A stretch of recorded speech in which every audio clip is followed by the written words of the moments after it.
What you take depends on how many are on board, their personal needs relating to their age and health, the weather possibilities, how long you might be on the water if something goes wrong, the design of your boat, and how much protection it gives the people on board against the elements.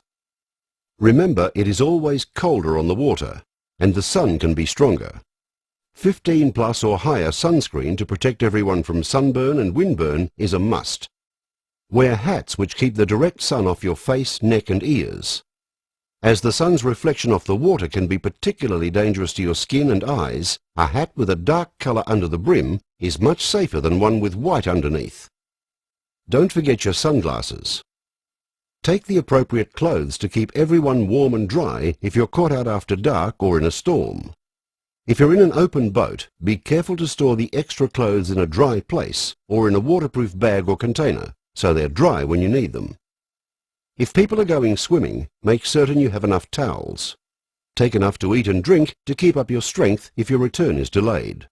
And, as at home or in the car, an up-to-date first aid kit is a very wise precaution. On busy boat ramps, it is polite not to hold up others.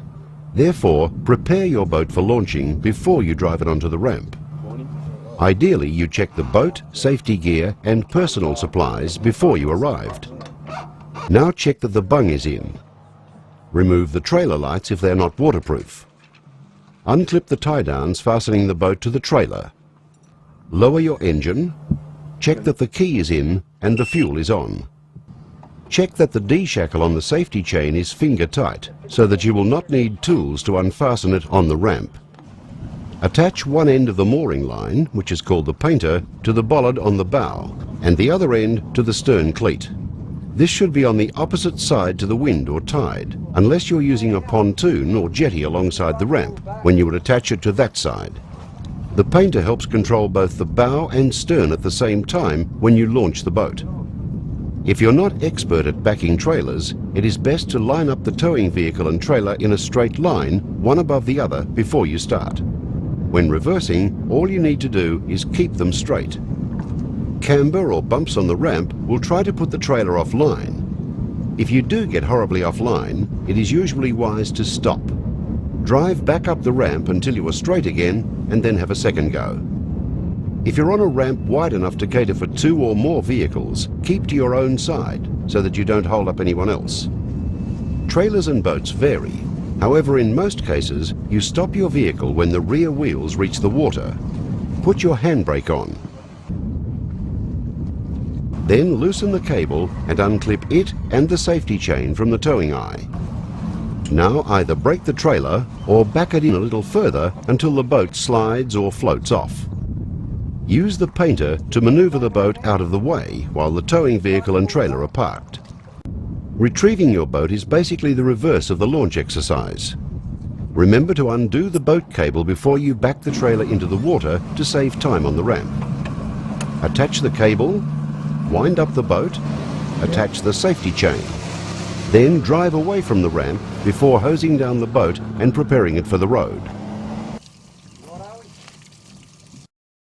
All boats, whether underway or at anchor, must display navigation lights from sunset to sunrise, and in times of restricted visibility they should also display them during the day. Small yachts under 7 meters and rowboats must, as a minimum, exhibit a torch or lantern in time to avoid a collision. All larger vessels must be fitted with the correct navigation lights. There are 4 types of navigation lights used by recreational powerboats and yachts. Masthead lights are white and can be seen over an arc of 225 degrees from a head and a beam of both sides of the vessel. Stern lights are also white. Stern lights can be seen over the remaining arc of 135 degrees from abaft or behind the vessel. All round lights are white as well. As their name suggests, they can be seen from all 360 degrees. Side lights are red on the port, or left-hand side, and green on the starboard, or right-hand side. They can be seen from right ahead to 22.5 degrees abaft the beam. Powerboats up to 7 meters in length, travelling under 7 knots, must show an all-round light and also side lights if practicable. Sailing boats underway not using an engine must exhibit port and starboard side lights and a stern light. These can be 3 separate lights or a tricolour masthead light. Powerboats under 12 metres and yachts under power must show port and starboard side lights, plus a white masthead and a white stern light, or an all-round white light. All vessels at anchor must show an all-round white light. There is a wide range of navigation light combinations used by larger vessels. These help identify what types of vessels they are and what kind of activity they're undertaking at the time. Your local authority's Safe Boating Handbook will usually explain most of the more common combinations. Keep it handy on board.